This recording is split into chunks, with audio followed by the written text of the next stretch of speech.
apa yang terjadi jika ini diperpanjang sampai tahun 2007? Konsekuensinya atau akibat hukumnya adalah kita sendiri sebagai rakyat Indonesia. Bayangkan, sekarang aja kita sudah tahu apa sih yang tidak bisa diatur seenaknya sendiri dengan membuat undang-undang. Akhirnya kita harus taat dengan undang-undang. Ini loh ada aturannya, ini loh ada aturan. Aturan itu dibuat atas kehendaknya penguasa, bukan atas kehendaknya masyarakat. Ini mengerikan buat kita. Gitu. Kita emang butuh pemilu itu pada tahun 2024. Kenapa? Kita kan butuh kepala daerah harus diganti, pejabat-pejabat publik harus diganti. Nah kalau sekarang mundur sampai tahun 2027, 3 tahun bang. 3 tahun ya. 3 tahun. Apa konsekuensi hukumnya terhadap negeri ini? Jangan sampai kondisi ini dimanfaatkan oleh penguasa karena kita tidak mampu berbuat, tidak mampu berteriak karena kita lapar, karena tidak punya pekerjaan. Jangan dong, ini rakyat sudah susah.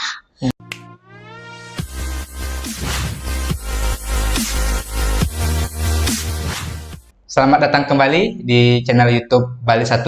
Hari ini kita akan diskusi, berbincang-bincang tentang persoalan politik di tanah air, dinamika politik, di mana dalam beberapa hari terakhir ini ramai wacana terkait dengan usulan penundaan pemilu 2024. Sudah bersama kami hari ini praktisi hukum Siti Sapura, yang akrab disapa Mbak Ipung. Siap. Bagaimana kabar Mbak Ipung? Alhamdulillah baik bang. Ya, semoga kita tetap sehat selalu walaupun di tengah pandemi. Siap. Saya ingin minta tanggapannya Mbak atau pandangan Mbak Ipung selaku praktisi hukum, ya seorang advokat saat ini. Ini ramai sekali beberapa hari terakhir ya wacana penundaan pemilu 2024 yang awalnya digulirkan atau diwacanakan, diusulkan oleh Wakil Ketua DPR RI Muhaimin Iskandar atau Caimin yang juga Ketua Umum Partai Kebangkitan Bangsa atau PKB. Kemudian didukung oleh beberapa ketua partai, salah satunya PAN, Partai Amanat Nasional, yang menyatakan dukungan, dan ada beberapa partai juga yang memberi sinyal mendukung walaupun belum tegas statementnya, dengan hanya baru mengatakan akan mengkaji, seperti P3 dan Golkar. Statementnya akan membuka ruang untuk melakukan kajian mendalam. Tapi partai-partai lain ada juga yang menolak tegas, seperti PDIP, kemudian ada Demokrat, ada Nasdem, dan PKS begitu. Di masyarakat juga pro kontra. Nah ini bagaimana pandangan Mbak Ipung? Ya kalau saya bukan orang partai ya bang ya, tapi bagaimana saya membaca undang-undang di sini. Kalau kita bicara kita bicara hukum dulu di sini. Kita punya dasar Undang-Undang Dasar 1945, bahkan itu sudah pernah diamandemen. Nah sekarang kalau yang tadinya harusnya pemilu 5 tahun sekali dan 5 tahun sekali bisa dipilih lagi. Nah sekarang tiba-tiba ada perpanjangan untuk para pejabat. Berarti siapa yang dilanggar? Ya Undang-Undang Dasar 1945 itu yang dilanggar bang. Nah konsekuensinya jika undang-undang dilanggar, apa artinya? Nah kita nih maaf, tidak bermaksud menggurui siapapun yang bang ya. Kalau kita sebagai pejabat atau anggaplah orang yang selama ini melahirkan undang-undang, melanggar undang-undang itu sendiri, bahkan sekarang pemilu diperpanjang, maaf seenak hatinya. Lalu apa yang harus dilakukan? Ya nggak bisa dengan secepatnya mengeluarkan undang-undang. Berarti undang-undang dasar perubahan kita harus amandemen lagi dong. Oh, amandemen konstitusi kita. Konstitusi kita harus amandemen karena dasar hukumnya ada di situ. Pemilu dan lain sebagainya untuk penyelenggaraan negara. Kan ada di Undang-Undang Dasar 1945. Tapi begini Bang. Ini menarik, bukan menarik untuk dijalankan, tapi menarik untuk tidak dijalankan sebenarnya ya. Bayangkan 2024 yang sudah dikatakan akan menjadi pemilu serempak. Sudah ada disepakati jadwalnya, DPR bersama penyelenggara pemilu, KPU. Bahkan Bawaslu sudah dilantikkan kemarin. Udah disepakatin pemilu serempak tahun 2024. Nah akhirnya sudah disepakati juga tanggal, bulan, dan tahunnya. Sudah jelas di situ. Nah itu artinya apa? Kita memang butuh pemilu itu pada tahun 2024. Kenapa? Kita kan butuh kepala daerah harus diganti. Pejabat-pejabat publik harus diganti. Nah kalau sekarang mundur sampai tahun 2027, 3 tahun bang. 3 tahun ya. 3 tahun. Apa konsekuensi hukumnya terhadap negeri ini? Berapa puluh ribu kepala daerah yang harus dipimpin oleh seorang PLT. Nah PLT tidak bisa memberikan kebijakan apapun, tidak bisa memutuskan dalam artian memberikan aturan atau kebijakan apapun. Jadi artinya apa? Mengerikan loh negeri ini nanti. Tapi konsekuensinya apa yang akan terjadi? Jadi hanya tadi desentralisasi. argumentasinya itu ekonomi. Selain memang katanya anggaran 86 triliun itu ya besar kalau memang bisa dialihkan untuk hal-hal lain ketika tidak ada pemilu. Argumentasi itu alasannya pemulihan ekonomi. Menurut Mbak Ipung itu masuk akal atau seperti apa? Itu gampang saya bantah ya, walaupun saya bukan seorang pengamat politik. Kita ngomong sekarang Bang, Undang-Undang IKN, Ibu Kota Negara. Ibu Kota baru loh tuh Bang, Ya, itu ngabisin berapa triliun sih? ya, Kita sekarang bicara untuk melakukan pemilu serempak 2024, anggarannya besar kan gitu. ya. Negara nggak punya uang. Loh kalau negara nggak punya uang, kenapa ibu kota negara juga dirubah, juga Hmm. dipindah? Apa itu nggak mengabaikan negara? Nggak akan mengabaikan anggaran negara. Nah, jadi jangan kontradiktif mengeluarkan statement buat masyarakat. Masyarakat jadinya bingung gitu loh. Katanya negara nggak punya uang karena pandemi. Kita harus memulihkan ekonomi. Kita nggak ada uang. Anggaran kita udah terkikis habis untuk pandemi. Tapi kenapa kita buru-buru memindahkan ibu kota ke daerah lain? Apa itu nggak butuh negara? Nggak butuh anggaran? Kita membangun situ loh luar biasa besarnya. Sekarang hanya untuk pilkada. Kita bilang kita nggak ada anggaran. Nanti anggaran itu 86 itu tuh besar sekali untuk negara ini. Jadi pemulihan ekonomi nanti kita terhambat. Nah, disinilah kontradiktifnya pejabat kita gitu loh. Jadi jangan sampai membuang statement yang bertolak belakang dengan statement kita sebelumnya gitu loh. Oke. Jadi saya anggap tuh nggak masuk akal. Jadi sebenarnya apa yang ada di balik wacana penundaan pemilu ini? Apakah ada skenario besar atau tadi ini ya kembali kepada oligarki kekuasaan atau seperti apa? Ini kita juga bingung begitu. Kalau saya melihatnya begini, Bang. Saya bukan orang politik, tapi saya melihatnya sepertinya satu ada, anggap ya, bagi-bagi kekuasaan. Oke. Kalau kita ngomong di politik, kalau orang ngomong di politik, mana ada sih makan siang yang gratis? Ya, Bayangkan Bang, ini penghujung Bapak Presiden Joko Widodo di penghujung kekuasaannya, kenapa harus membangun kekuatan koalisi besar-besaran? Artinya apa Bang? Semua partai lo masuk dalam koalisi pemerintahan. ya hanya ada dua ya, tidak? Ada dua yang di luar, Demokrat dan dari PKS. Demokrat dan PKS. Itu nggak punya suara seberapa besar kan? Ya, Nah, ada apa tiba-tiba tidak ada pemilu lagi, tidak ada lagi kita ingin membuat suatu kampanye untuk mengatakan Pak Joko Widodo adalah orang yang sangat baik. Kenapa membentuk koalisi yang luar biasa? Nah, tidak mungkinkah orang mau masuk sebagai koalisi penghujung jabatan seorang presiden, tapi tiba-tiba mereka masuk tanpa mendapat jabatan apa-apa. Nah ini kan harus dipikirkan. Dalam politik kan tidak ada makan siang yang gratis. Jangan sampai ya, mohon maaf tidak bermaksud menuduh ya. Ini praduga saya, jangan sampai dengan dipanjangkan masa jabatan yang sekarang untuk membagi kekuasaan itu. Karena kan semua itu akan diatur oleh sentralisasi semuanya. Kan semua akan diatur oleh PLT sesuka hatinya untuk memilih siapa ini, siapa itu, siapa itu. Kan tapi kalau seandainya pemilu dilakukan pada tahun 2024, otomatis yang sekarang sudah terpangkas Bang. Tentang penguasa, ya besok datang lagi presiden yang baru, amandemen lagi, lama-lama kita sudah kehilangan rohnya atau marwahnya Undang-Undang Dasar 1945 yang sebelumnya yang kita punya gitu loh. Harusnya kita kembalikanlah Undang-Undang Dasar 1945 yang sudah dibuat oleh zamannya Bapak Soekarno. Jangan sampai sekarang kemauan penguasa akhirnya di amandemen sampai kapanpun semaunya mereka gitu loh. ya. Jadi ini memang menjadi tugas kita bersama para pegiat demokrasi, kemudian segenap elemen anak bangsa kan jangan sampai seperti Mbak Ipung katakan tadi konstitusi kita malah tunduk kepada ambisi kekuasaan. Ya.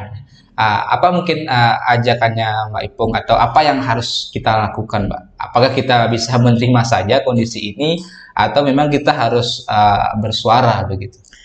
Saya tidak bermaksud memprovokasi ya, cuma saya bicara berdasarkan hukum. Bayangkan, yang harusnya 5 tahun sekali kita sudah mendapat anggota dewan yang baru atau wakil rakyat kita yang baru karena kita memilih mereka dengan hati nurani. Anggaplah seperti itu, walaupun tidak sedikit yang dipilih tidak akan hati nurani kan, tapi karena ada siapa yang membayar mereka. Ini kan harga politik kan terlalu tinggi, tidak ada semua orang yang bisa jadi wakil jika dia tidak punya uang yang banyak kan begitu. Nah sekarang ini akhirnya diperpanjang. Sekarang pikirkan dong rakyat. Saya tidak mau memprovokasi rakyat Indonesia, tapi apa yang terjadi jika ini diperpanjang sampai tahun 2007? Konsekuensinya atau akibat hukumnya adalah kita sendiri sebagai rakyat Indonesia. Bayangkan, sekarang aja kita sudah tahu Apa sih yang tidak bisa diatur seenaknya sendiri dengan membuat undang-undang? Akhirnya kita harus taat dengan undang-undang. Ini loh ada aturannya, ini loh ada aturan. Aturan itu dibuat atas kehendaknya penguasa, bukan atas kehendaknya masyarakat. Ini mengerikan buat kita gitu. Oke, jadi memang ini persoalan yang serius untuk demokrasi kita juga untuk kehidupan berbangsa dan bernegara kita. Ya. Tapi mungkin penegasan, Mbak, apa dampaknya jika memang pemilu ini ditunda ke 2027? Apakah tidak ada hal yang sangat berarti? Karena mungkin rakyat di tengah pandemi juga ya ini banyak yang apatis juga kalau kita bicara politik itu. Banyak yang mungkin seolah-olah nggak peduli juga. Ini kan juga mungkin kondisi yang ya cukup berbahaya, itu mungkin tidak ideal juga dalam konteks kita bicara kepedulian kita terhadap nasib bangsa ini. Ya, saya juga sedih ya secara pribadi ya. Ini pandemi, orang banyak kehilangan pekerjaan, pengangguran semakin meningkat, mereka kekurangan mata pencaharian, pemasukan mereka nggak ada, tapi kebutuhan itu tetap berjalan. Intinya akhirnya masyarakat tuh seolah-olah ya maaf dengan tidak mengurangkan rasa hormat saya tidak bermaksud menjernalisir, saya tidak bermaksud menyakitin hati siapapun. Jangan sampai kondisi ini dimanfaatkan oleh penguasa karena kita tidak mampu berbuat, tidak mampu berteriak karena kita lapar, Ya. kita tidak punya pekerjaan. Jangan dong, ini rakyat sudah susah. Rakyat hanya ingin sekarang bagaimana saya bisa makan setiap hari 3 hari sekali seperti biasanya. Saya bisa menyekolahkan anak saya bisa membelikan seragam anak saya bisa membelikan buku. Tolong ini dulu yang di emergensi gitu loh. Pikirkan dulu rakyat yang kehilangan pekerjaan karena pandemi, di PHK, dirumahkan tanpa dibayar, tidak digaji. Mereka ini pada susah untuk hidupnya sendiri. Tapi jangan dimanfaatkan kondisi rakyat sedang lapar, rakyat sedang tidak bekerja, rakyat kehilangan uangnya, bahkan banyak yang bunuh diri karena kemiskinan, karena kelaparan, karena hutang. Tapi penguasa atau negara mengambil situasi ini dengan berbuat seenaknya aja. Konklusinya luar biasa, Bang. Bagaimana? Apakah kita ingin membuat negeri ini akan mati kelaparan, bukan mati karena pandemi, karena rakyat tidak lagi bisa berteriak untuk keadilannya dia dan akan menerima apa aja. Tapi kita tidak tahu apakah jika ini dipertahankan akan situasi begini saja, pasti tidak akan ada berubah kan, Bang? Ya. Karena kan sekarang aja kita udah tahu 2 tahun pandemi, 2 tahun lebih pandemi, tidak ada hal yang benar-benar berarti buat rakyat yang saat ini lagi kelaparan. Apalagi diperpanjang, apakah pandemi tidak akan masalah? Pandemi dalam artian sesungguhnya ya, bukan pandemi dalam artian COVID, tapi pandemi dalam artian kelaparan buat masyarakat akan juga diperpanjang sampai tahun 2027. Ya, ini jadi jangan sampai kondisi rakyat tadi yang tanda kutip dibilang ya kelaparan gitu atau Ya. menghadapi kondisi pandemi yang susah ini dijadikan Dimanfaatkan. tameng, dijadikan dalih pembenar untuk tanda kutip mungkin melanggengkan oligarki kekuasaan. Benar, Ya. Bang. Sekarang kan yang susah tuh kan rakyat, bukan mereka. Mereka sih enak, dapat gaji tiap bulan, dapat tunjangan tiap bulan, dapat bonus tiap bulan. Rakyat dapat apa? Bekerja aja mereka susah, cari kerja mereka nggak dapat. Mereka hanya apa? Mereka menunggu kelaparan dan menerima BLT yang 1 bulan hanya 300.000. Sampai di mana, Bang? Itu pun sekarang kayaknya juga tidak ada lagi gitu. Sudah nggak ada lagi. Bahkan dianggap ekonomi sudah pulih. Anggaplah di angka 3%, katanya ekonomi sudah pulih. Padahal penyataannya di depan mata kita, mereka masih kelaparan, Bang. Oke. Ya, semoga ini didengar apa yang menjadi ya aspirasi ya masyarakat yang juga Mbak Ipung bagian dari elemen anak bangsa, seorang praktisi hukum. Tapi mungkin terakhir, Mbak, pesannya atau harapannya juga terhadap kondisi ini. Ini seperti apa? Karena agar jangan sampai kita terus berada pada kondisi yang ketidakpastian seperti ini atau kita hanya menjadi bagian permainan dari ambisi kekuasaan penguasa. Ya, harapan saya begini, jangan sampai kita membuat aturan, tapi mengorbankan rakyat Indonesia. Rakyat ini butuh makan, itu yang emergensi. Apalagi jika pemilu sampai ditunda, rakyat saja sih nggak sampai sekarang nggak ada yang peduli, gitu loh. Kita sekarang lagi ribut masalah makan, masalah perut kita, masalah pekerjaan. Belum lagi kita dihajar sama undang-undang Omnibus Law. Banyak hal yang belum diperbaiki di negeri ini. Undang-undang yang sudah lahir aja belum baik, apalagi sekarang anggaplah masalah yang kemarin, Bang. Masalah tunjangan hari tua untuk pekerja itu baru bisa diambil 56. JHT bisa diambil setelah dia umur 56 tahun. Apakah uang mereka mau diputar lagi untuk melegakan kekuasaan? Ya rakyat udah dikorbankan, sekarang jangan dikorbankan lagi.